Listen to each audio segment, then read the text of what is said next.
Os assassinos condenados, o Alexandre Nardoni e a Jatobá, Ana Carolina Jatobá, eles foram presos, condenados, negando, né? É. Eles negaram até o fim. E eu já ouvi Sim. muita gente falando isso, assim, né? No informal da vida. Mas será que foram eles? Será que não sei o quê? E a perícia tá aí pra falar. Foram eles, sim, porque nós temos isso, isso, Sim. isso e aquilo, né? Na verdade, pro perito, isso aqui vai parecer bem assim, nossa, né, que mulher gelada. Gente, tanto faz. Se fosse o pai, a madrasta, a mãe, a avó, o vizinho, não entra essa questão. Porque o meu olhar é absolutamente técnico. Eu vou em cima do quê, gente? Mancha de sangue, mancha de solado de calçado, ferimento, instrumentos. Ali eu nem sabia, quando eu cheguei, eu nem sabia se era madrasta, se era pai, se a mãe estava, se não estava. Você não tem essas questões, porque a requisição é muito sucinta. É assim, ó, perícia para local entrou pra gente como um crime patrimonial. Seria roubo seguido de morte. Que foi o que falaram no início, né? Sim, a delegada pediu, claro, o indivíduo que entrou para roubar, né? Quer dizer, o indivíduo entra no apartamento para roubar, para furtar, mas, né? E de repente joga uma menina, uma criança. Tá. Então aí entram algumas questões. É impossível acontecer isso? Não. Não é impossível. A possibilidade sempre existe. A gente tem que estar aberto para isso. Agora, isso é absolutamente atípico? É. Quantos casos você teve de um indivíduo que entra para assaltar, roubar um condomínio e joga uma criança pela janela? Você sabe de algum? Não. Então, aí entra a questão Até do hoje modus nunca vi operandi. Que nós temos esse know-how. Porque mesmo que você não seja o maior especialista no assunto, você faz um caso, aí você faz 2, aí você faz 100, aí você faz 200, você fala, gente, tem um modus operandi. O cara que entra nas casas pela janela, o cara que só entra pelo telhado, o cara que chega arrebentando tudo. Como que é um crime patrimonial? Se você pensar, você vai falar assim, como é que o cara entra num condomínio? Primeiro que ele tem que dar uma estudada. Pô, quantas pessoas moram aí? O que, que tem de interessante? Qual é o nível que o cara quer entrar lá para quê? Não é para matar ninguém, em princípio. Mas é para o quê? Adquirir bens. É, roubar dinheiro, Dinheiro, o que joia. for, tá. Aí o cara fala, como é que eu vou entrar? Bom, ou eu vou ficar observando as pessoas, o horário que elas entram e saem, se tem porteiro, se tem câmera. É uma série de coisas. Né? Então, um indivíduo muito difícil entrar sozinho. Tem aqueles cara de pau que chega num condomínio porque a menina é bonitinha, porque o rapaz é bonitinho, entra, o porteiro abre a porta achando que é morador, você já viu isso? Já. Tinha uma gangue dessas Tava aí, né? rolando recentemente, né? Isso. Chegavam, eu vou no apartamento tal. Eu tô lá. Como eu tenho, né, o padrão de quem mora ali, o pessoal fica, né, e deixa entrar. O cara entrava lá, já sabia até o apartamento, tinha informação privilegiada. Agora, o indivíduo vai, ou ele já entra com a família, ele entra pela garagem e tudo, fala, vou entrar junto com você. Sobe com essa família e vai até o apartamento, faz, ou fica esperando lá embaixo os outros moradores e já faz um rapa. Né? Podem ser violentos? Sim, a maioria são. Estão dispostos até a matar? Sim. Agora, um indivíduo sozinho. E por que ele foi no 62? E os outros? Tinham outros apartamentos. Ele não estava totalmente habitado, mas tinha. Por que especificamente lá? Naquele, né? Naquele. E por quê? O que essa menina poderia... Então, eu vou primeiro fazer um ferimento na cabeça, aí não contente, eu vou tentar sufocar, aí também não eu vou jogar, e depois eu vou esganar, e depois eu vou jogar pela janela. É muito trabalho, é muita demanda. O cara quer pegar notebook, joia, ele vai se preocupar com uma menina de... E rápido, né? E rápido. Entra, cata e vambora. Mas chegaram até a falar que aquele corte na tela era para jogar as coisas lá de cima que ele estava roubando. Gente, ainda foi um perito aposentado que falou isso, pelo amor, né? Isso aí compromete a classe, né? Quem é do 6º andar que corta uma tela de proteção para ficar jogando a TV... mesmo que for um notebook pequeno. Não, um notebook a velocidade cair, que vai chegar lá claro, embaixo, né? Ele vai mata pegar a pessoa. os cacos. Não, e do lado do porteiro, né? Porque foi exatamente onde ela caiu, do lado do rapaz ali. Então, chega para vocês como um crime patrimonial. Do tipo, Rosângela, entraram lá, roubaram... jogou a menina da janela. Muito bem, eu estou com essa informação. O que eu tenho que fazer? Chego para o PM, os policiais militares, que já estão lá na maioria das vezes, na grande maioria. O que aconteceu aqui? Olha, o pai, a mãe, ele vai contar essa história para mim. Já me passa mais informações do que a requisição. A requisição não tinha nada. O corpo, né, a vítima foi removida, faleceu no hospital. Muito bem. Chego lá, o policial militar, olha, isso. O pai falou que não sei o que, eles estão na delegacia, tá. Aí, eu estou aberta a tudo. Pô, será que vai ser o primeiro caso que o cara vem aqui? Por que ele fez isso com a menina? Eu estou pensando em tudo, mas eu tenho que me ater aos vestígios. Quem conta a história para mim do que aconteceu são os vestígios. E ponto. Não é a minha dor de barriga, o que eu sonhei à noite, o que eu sinto, o cheiro que eu tô... Não, gente. São os vestígios. Primeira coisa que eu vejo, uma mancha de sangue. Na hora que você entra no apartamento. Sim, né, na soleira da porta. Bom, qual é a história contada? A família deixou a menina lá, foi buscar os outros filhos. Enquanto isso, entrou um cara, que ninguém sabe, desconhecido. Entrou, abriu a porta, depois ele teve o cuidado de trancar. E lá não levou nada e jogou a menina. Fez um corte na tela e jogou a menina, tá lá embaixo. Era essa a história. Muito bem. Então, essa menina, ela deveria ter sido ferida, né, lá dentro. Se ela estava dormindo, se o pai disse que deixou ela dormindo. Por que eu encontro uma mancha de sangue na soleira da porta? A porta, gente, ela tem duas partes. Aquela parte de armação, que são os marcos, testeira, o marco que é oh, meu Deus, a moldura, né? Moldura da porta. E tem, né, a folha, que é a parte móvel. Uhum. A mancha de sangue, ela estava bem sob a folha. Se eu fechasse a porta, a mancha de sangue estava embaixo. Então, para eu enxergar essa mancha de sangue, essa folha deveria estar aberta. Então, ó, pera um pouquinho. Será o sangue? É o sangue da menina? Vamos coletar e vamos observar. Ela indicava o quê? Que a pessoa que estava sangrando, eu não sabia ainda se era vítima. Aquela pessoa que sangrou ali, e as demais gotas tal, ela entrou já ferida. Já respingando ali. No momento em que eu abri a porta, gotejou, e teve uma sequência de outras, fechou a porta, ficou sobre aquela... Então, E a mancha indicava o quê? Que a pessoa estava entrando. A mancha foi feita de fora para dentro. Ela tem um desenho específico. A cauda fica mais afilada na direção que ela está indo. Ela me dá direção, ângulo. É como um caminhar de baixa velocidade. Então, a mancha não é redondinha. Ela é um pouco mais alongada. Porque é aquela mancha que vai caindo conforme a pessoa vai sendo levada, vai andando. Vai caminhando. Exatamente. Entendi. Devagar. Dá para saber a velocidade. O ângulo ali seria 80, 75 graus, porque dá para ver um pouquinho alongada. E aí tudo ao redor, gotas satélites, tudo que já me indicou que seria a 1,40 m. Entendi. Espera um pouco. A menina tinha 1,20 m. Como é que eu tenho uma gota que foi projetada a 1,40 m? Se ela estivesse em pé, se ela estivesse andando, ia ser menos ainda, porque ela tem 1,20 m. Para gotejar daquela maneira, o ponto hemorrágico tem que estar livre. Eu não posso... Vamos pensar assim, você está com um corte no seu supercílio, que foi a região dela lá. Esse sangue escorre e ele vai para onde? Ser absorvido pela roupa. Pela roupa. Tá. Para gotejar daquela maneira, daquele formato, ela deveria estar com a cabeça abaixada, livre. Sabe quando você sangra pelo nariz, você faz assim e o sangue goteja? Se ela estivesse talvez andando com a cabeça abaixada. Pra frente. Tá. E aí ela não teria que abaixar a cabeça? Então não seria 1,40 m, seria menos do que 1,20 m. Menos que... Isso.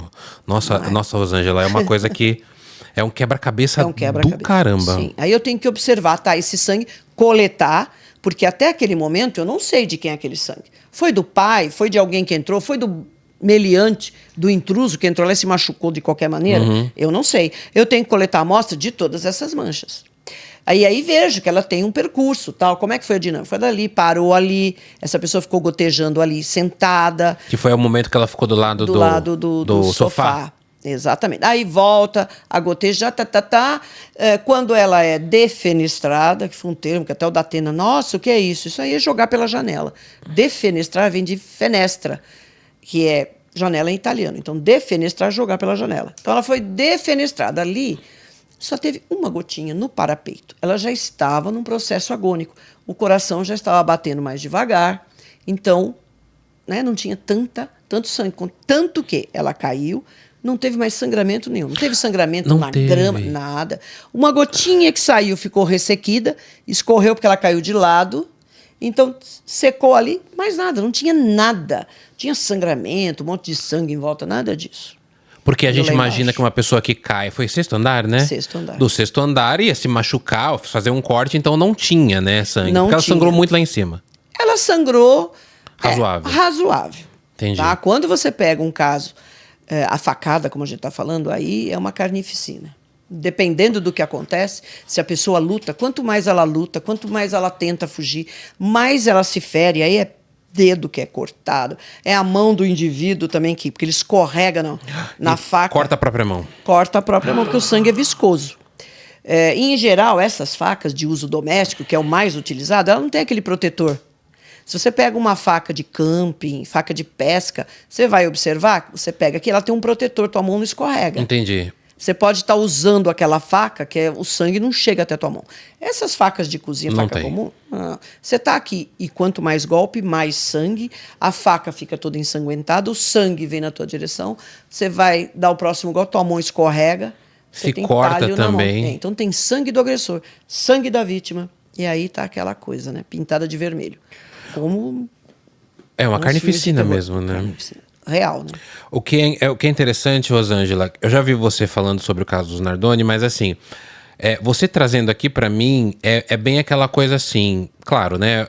Vai, sabe? Tipo, ninguém te dá nada. Você, o apartamento é o tal, vai. Então, vai. É exatamente isso, tá, gente? As requisições são sempre... Mesmo porque o delegado, ele não sabe da história. Ele tá ouvindo o pai... Ele está ouvindo a madrasta, ele vai ouvir uma testemunha, porque ele não sabe, na real, quem é que está falando a verdade. E você falou aquela coisa, né? Você falou que teve a perícia técnica e a outra perícia, que essas pessoas... Que foi contratada, né, pela defesa deles. Então, e eles podem mentir, né? Sim. Que é o que eles que fizeram, né? Sim. Mas eu me lembro que, pelo que eu vi do caso, você contando também, então a Isabela, ela já entra machucada, então ela apanha fora, é isso? Ela é ferida, não chega a ser apanhar, eu não acredito nisso, mas ela foi ferida lá no carro. Como eu vi que ela já entrou ferida, aquela pessoa, o que eu fiz? Eu falei para ela, olha, eu vou ter que examinar todo o prédio, porque isso não aconteceu dentro do apartamento. Aonde? Aconteceu em algum lugar e foi limpo? Eu tive que examinar todos os andares, porque eu não sei. E se ela tava todos, porque eu não sei. E se essa menina estava não lembro quantos andares tinha, 12, 13. E se foi lá no 12º? Machucou lá e desceu sangrando, né? Desceu sangrando, vai ter ou vestígio. não. Então. Entendi. E garagem, todos os house, as 2 garagens e os veículos da família, eram 2. Examinei um, que era maior, não me lembro mais a marca, mas era um carro maior, sedã, sei lá. E aí o tal do... Meu Deus, como chama aquele carro pequenininho? Esqueci o nome. Não é o Kwid, não, né? Não, é o antigo. É antigo, né? O Kwid é mais novo. Não, que você tinha lá, é o... Ford K? Ford K. Ford K. Pequenininho. Pequenininho. Você imagina, um casal com 3 crianças lá dentro. Então já começa daí, né? A tensão. O que eu observei, o que é claro nisso, que tem gente ainda que fica insistindo que não sabe direito o conceito de premeditação. Não foi um crime premeditado. Tipo, pensamos, vamos matá-la. Vamos matar. Hoje a gente vai, né, matar essa menina porque por qualquer questão, porque eu não aguento mais e você está brigando muito comigo. Vamos dar um fim? Gente, não tem o menor sentido. O menor sentido um crime premeditado desse. Primeiro, eu machuco sem querer a testa. Aí eu não aguento chorar, eu vou tentar sufocar. Tem todas essas marcas lá. Os legistas e odontolegistas levantaram muito interessante isso, tecnicamente. Né? É interessante o caso. Tecnicamente, sim. Aí sufocação, e aí joga, e aí aperta o pescoço, e aí, meu Deus, o que eu vou fazer? Quer dizer, Deus, né? Nem cabe Deus nessa situação, mas o que a gente vai fazer? E agora? Eu vou levar para o hospital? Eles vão ver. Como é que a menina chega desse jeito? Olha a situação. Então, cada ato pior que o outro. Vai piorando, vai escalonando, né? Vai escalonando. É. Pensam em fazer uma coisa e não tem discernimento. No primeiro ferimento que foi ali, que eu acredito que foi sem querer, ela poderia estar segurando uma chave e falar, cala a boca, vocês estão perturbando, nós já estamos chegando. Qualquer coisa nesse sentido. Virar para falar. Porque a Isabela estava sentada bem atrás do pai, do condutor. O bebezinho no meio e o outro irmãozinho um pouquinho maior do outro lado, atrás da mãe. Então, é bem o ângulo, é tudo. Quando eu coloquei essa dinâmica para a delegada, ela falou, eu vou ouvir ainda os dois. Eles falaram exatamente isso. Só que não falaram que eu estava com a chave, eu estava com o anel e machucou. Não. Diz que ela virou e falou, vocês fiquem quietos. Aí todos simplesmente desmaiaram. 3 crianças, né, que já estavam lá pulando. Quer dizer, até essa história é estranha, né? Principalmente para quem tem filho ou tem sobrinho, sabe como é que é, né? Como é que você chega com uma criança e fala assim, fiquem quietinhos, hein? Eles param. Param, dormem imediatamente. E, claro, essa questão dela contar isso, esse tipo de coisa, não vai influenciar em nada, mas os vestígios, sim. Eu encontrei no carro. E aí teve um momento que eles entram, então, por exemplo, machucou nesse momento, né, na testa, supercílio da Isabela. Ela já entra... Esse ferimento é tamponado. E aí, por quê? Porque eu não vi gota nenhuma, não tinha sangue nenhum. E tinha, acho que algumas pessoas lá, falavam, nossa, olha, aqui tem um negócio vermelho. Eu olhava assim, gente, isso aí é tinta. Tava todo mundo tão...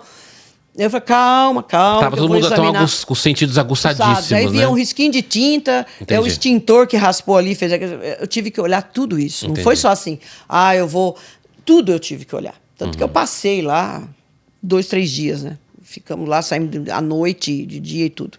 Foi na sequência, na primeira parte. Que teve o momento do supercílio, né? Machucou, então ela foi entra... tamponado.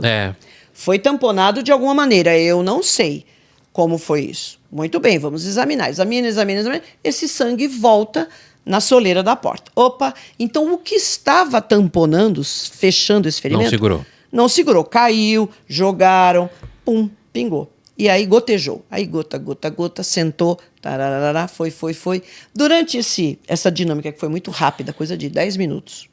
Caramba, 10 minutos, Ângela? Na verdade, 11 minutos, até o momento em que ela era defenestrada. Eu lembro que você falou dos 11 minutos. 12 até o síndico saber da história, porque o rapaz da portaria ali falou, caiu uma menina aqui. Eu não sei nem quem é, né? O cara, você tá sonhando? Não, eu tô acordado, eu tô vendo. Aí o seu Lúcio, que era o síndico lá, né? Olhou, falou, meu Deus, foi lá, ligou pra polícia. Então, 11 minutos desde o momento em que é desligado o GPS do carro. Naquele dia eles tinham colocado um GPS de rastreamento, né, no carro. No carro. E aí... Eu estou sabendo disso? Não, gente, essa informação chega depois. Eu não sei se tem rastreamento, que hora que foi. Você está vendo que esse tipo de informação só chega depois para mim. Para eu poder fechar, na verdade, na reprodução simulada. Porque o laudo de local é difícil você ter essas informações. Porque o próprio delegado está levantando. Ele está lá pesquisando. Ele fala, olha, eles instalaram, foi isso. Tal. Então, a gente estava pensando, vamos fazer uma reprodução para colocar todas essas informações. Mas o primeiro laudo, ele foi só em cima dos vestígios e da dinâmica que eu pude estabelecer com isso, né? E uma coisa que a gente sempre fala, né, do caso Nardoni, tem todas essas questões minucioso mesmo, né, de coisas minuciosas que vocês peritos veem no trabalho de vocês, mas eu sempre esqueço de uma coisa e quando você vai me contando eu vou lembrando. As outras crianças estavam lá e viram tudo, né?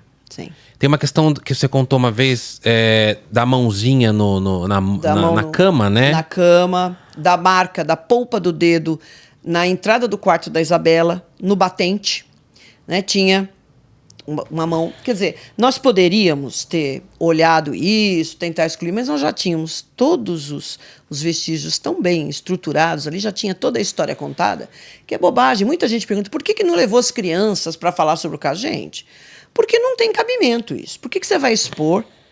As crianças já participaram daquilo, já presenciaram. Embora uma era um bebê e o outro pequenininho, devia ter uns 3 anos, não me lembro mais, mas mais ou menos isso. Agora estão adultos praticamente. Já passaram. Por que é que eu vou expor uma criança, mesmo que seja uma entrevista, né, orientada pelo profissional? Para quê? Se eu tenho tantos elementos importantes que definiram o caso. Que já definiram. Mas teve aquela mão, não é porque a Isabela não tinha mancha de sangue na mão. Como que era a história da mão? O que ela tinha era sujidade. Por quê? Outro fator importante. Como que essa menina caiu? Como é que ela foi defenestrada? Porque tem várias maneiras. Eu posso pegar aqui, eu corto em fio e jogo. Eu posso jogar pelas pernas, eu posso chegar de ponta cabeça. E aí, olhando pelo vão, foi muito interessante que eu levei uma perita que ela tinha acabado de entrar na perícia. Ela foi fazer comigo o caso da TAM e logo em seguida aconteceu isso. E ela era uma excelente fotógrafa. Tínhamos fotógrafos lá fazendo excelentes trabalhos, mas ela era muito boa. Eu falei, Mônica, aí ela, Rosângela, eu vi alguma coisa aqui na parede, eu não sei. Tem alguma coisa aqui, parece uma marca. Quando eu olhei, e era interessante, nessa noite já estava assim, repleto de jornalista. E eles estavam com aquelas luzes, não, já estavam com aquelas luzes na cara, você nem conseguia enxergar direito. Mas aquilo nos ajudou a enxergar a remoção de sujidade. Então, gente, vestígio não é só a sujidade. Uma marca de solado, que tem poeira ou que tem qualquer graxa, não é. A remoção de uma sujeira também é vestígio. Também E estava ali claro, de um lado, tinha uma remoção nesse sentido. Era uma mão, dava para ver que era de pequenas proporções, fazendo isso, ó. Esse movimento. Ó, este movimento. E a outra, né, dava para perceber um pouco mais abaixo, esse movimento de limpeza da parede, gente. A parede do prédio era muito lisa, de elemento cerâmico. E fica empoeirado. Não tinha chovido. Então deu para observar perfeitamente que essa menina, ela ficou de frente para a parede, sustida pelas mãos. Então, o agressor, que eu não sabia quem era ainda, ele soltou esta mão primeiro. Ela fez um movimento pendular. Você imagina você de frente a uma parede, as pessoas segurando você pela mão. Se ele solta essa mão, você faz isso, ó.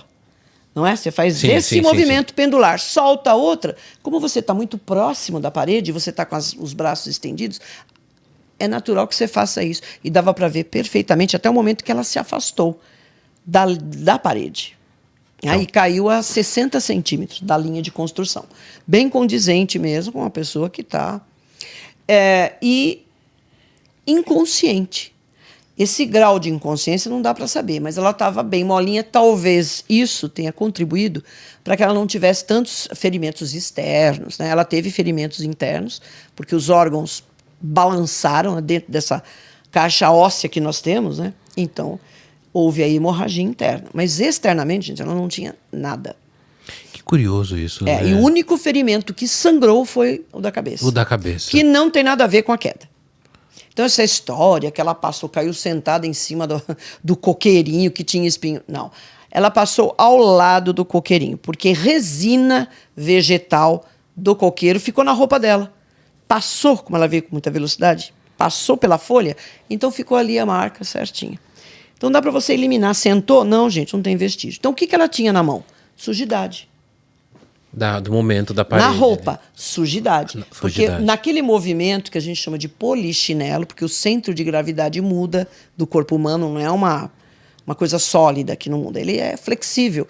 Então vai mudando, o corpo vai fazendo movimentos durante uma queda livre.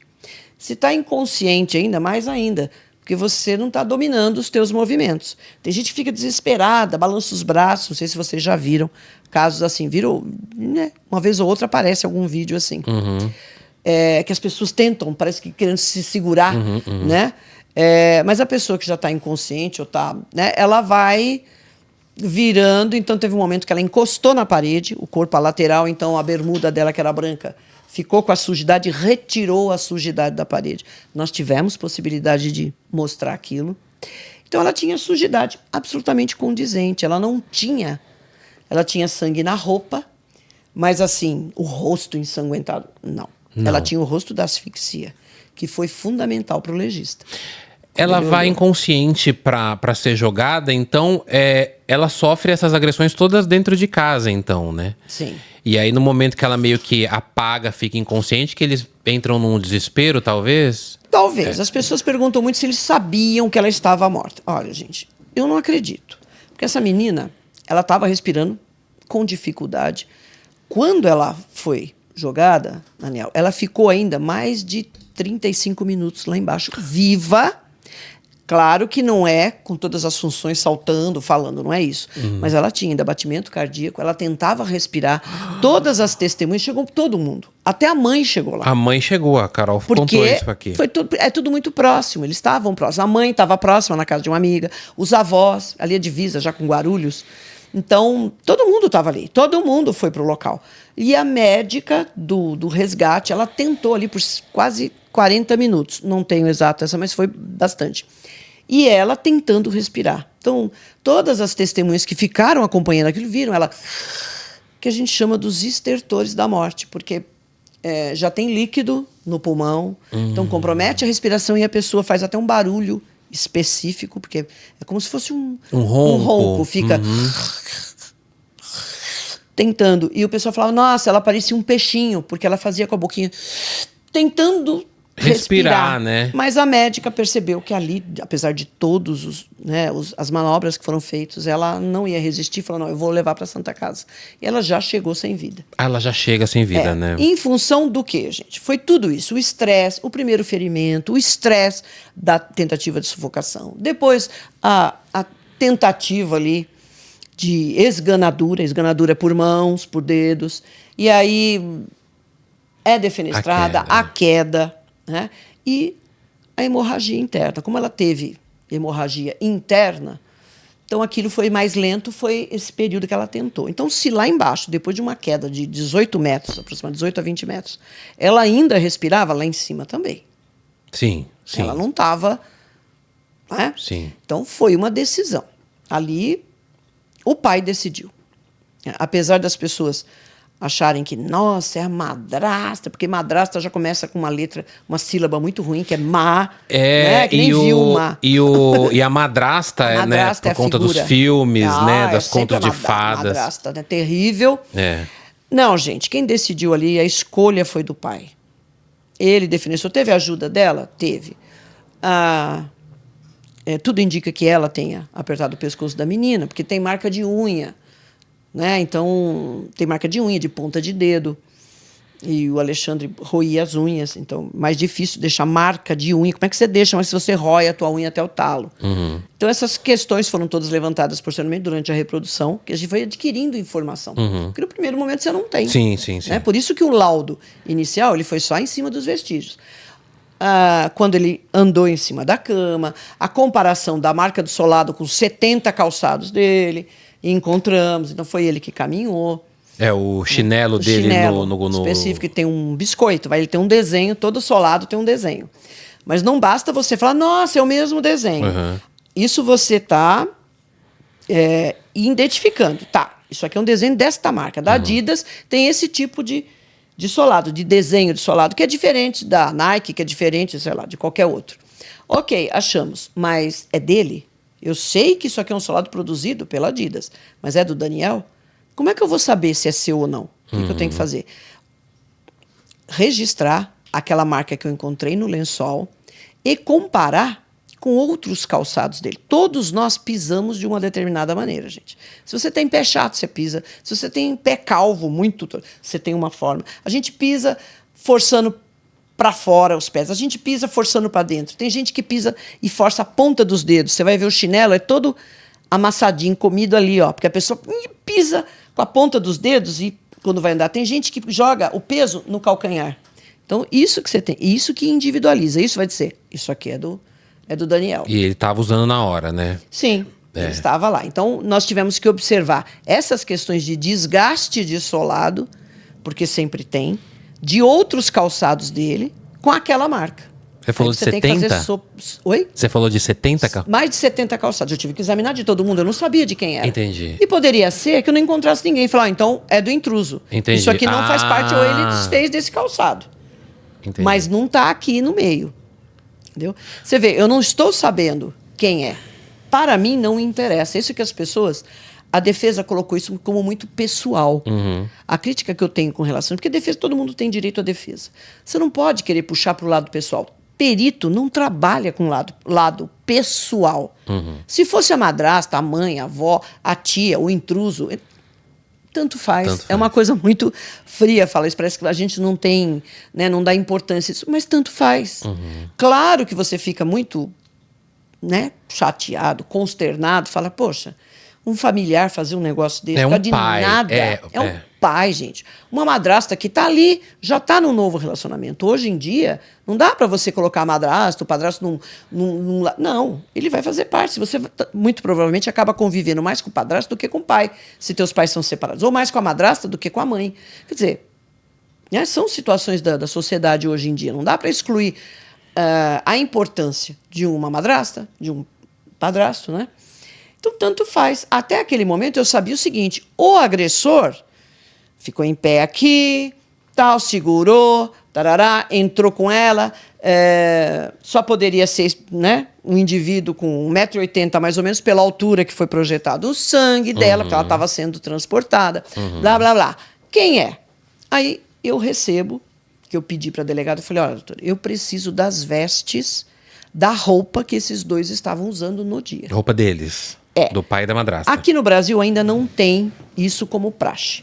Às vezes a gente tem que ficar pedindo, porque é de suma importância. Nos Estados Unidos, qualquer crime envolvendo criança, as pessoas da família são as primeiras que eles vão perguntar, ver, coletar todo e qualquer material. Nossa, por favor, o senhor fica em cima desse papel pardo aqui, tire a sua roupa que o senhor estava usando no dia, embrulhe aquilo e ali você vai examinar os vestígios. Mas super importante, né? Por quê? Muito Porque, importante. infelizmente, as estatísticas demonstram que crime envolvendo criança são pessoas próximas. Eu brinco muito e falo, pode ser o homem do saco? Pode, mas isso é muito difícil. A estatística assim, é esmagadora com relação a isso. Agressão sexual, morte de criança, está envolvido alguém próximo. Tá Começa próximo. com madrasta, pai, mãe, não é só madrasta e padrasto, não. Tio, irmão, avô, vizinho, primo, professor de alguma coisa. Infelizmente. Então você tem que, primeira coisa, coletar tudo isso. Se você não tem nada a ver, então não vai ter problema. Então eu fiquei esperando, eu acho que só depois de 9 dias essas coisas chegaram. 9 dias, as roupas deles. As roupas. Ainda bem, né, que preservaram. Que veio. Eu acho que, claro, quem examinou não era perito. Então ele olhou e falou, não, aqui não tem nada, tem uma mancha de sangue aqui, mas, claro, a menina sangrou, você é o pai, você teve algum contato com ela? Lá embaixo, ela poderia falar qualquer coisa. Então manda. E aí nós tínhamos a grata surpresa de receber a camiseta. Do Alexandre. Do Alexandre. Mas veja como é a perícia, gente. Eu recebi a camiseta onde constava na requisição que o Alexandre estava usando aquela camiseta. Eu vi ele usando? Não Presencialmente, não. Não viu. Então, na minha conclusão, diz o seguinte: o indivíduo que estava usando a camiseta foi o que defenestrou a Isabela pela janela. Segundo informes da delegacia, quem estava vestindo essa camiseta era Alexandre Nardoni. Esse é o momento do impacto. Que a galera... O quê? Foi o pai? Poderia ser, olha, essa camiseta tem todas... Se eu não tivesse essa informação... Não sei de quem surgiu essa camiseta. Encontramos no 13º andar jogada. Opa. Agora, eu não poderia falar foi o João, a não ser, né, que se estivesse um suspeito. Eu poderia falar, olha, o indivíduo, o agressor, né, vestia essa camiseta no momento em que ele defenestrou a vítima. Por tais, pelas marcas todas existentes. Eu consegui chegar na posição exata. Pelas marcas da tela. A tela estava suja, gente. Poeira. Aquilo dele encostar e ainda projetar o peso, porque segurar 25 quilos no ar, né, pesa. Sem nada embaixo. Sem nada. Sem nada embaixo. Segurar assim é um peso. O que acontece? Você é projetado pela frente. Eu fiz esse teste com um modelo criminalístico aí, com o mesmo peso, a mesma altura, segurando um boneco, né? Eu vi essa... exatamente, segurando com 25 quilos, que era o peso dela, e realmente ele vai todinho, ele não consegue ficar de longe segurando, ele é projetado contra a tela, e as marcas ficam ali. É o que força, né? A força. Exatamente. E essa tela é aquelas telas de proteção, né? Que o pessoal põe pra criança, pra animal. Criança, sim. Eu tenho aqui Ela fora é de também. nylon. Que é a mesma que eu seguro os gatos aqui e tal, que põe pra segurança, né? Exato, seja de criança. pra segurança. Sim, nesse sentido é essa mesmo. Você sabe que, Rosângela, é que hoje, claro, né? Depois que eu tive o podcast, eu entrevistei muitos peritos e tal. Hoje, pra mim, isso não é tão... mas quando eu ouvi pela primeira vez, da sua boca que você falou isso, eu falei, gente, o trabalho pericial, ele é tudo nesse caso. Né? Fazendo uma analogia, ele é o Deus desse caso. Porque é ele que define. Sim. Né? Porque... Você me falando, assim, a gente não... Eu não, né? Pode ser que seja ignorância minha, mas eu não imagino que um perito chegue cego, né? Ele não sabe nada. Vocês foram lá com uma imaginação, com a informação de que era um crime patrimonial, um cara que não tem nada a ver com a família e tal. E aí quando vocês vão descobrindo e vão repassando as informações de que é o pai, e aí vem os impactos. E aí, quando eu ouvi isso da tela, eu falei, gente, esse trabalho é de extrema importância nesse sentido, porque não adianta o que eles falaram, porque eles negaram até o fim, né? Sim.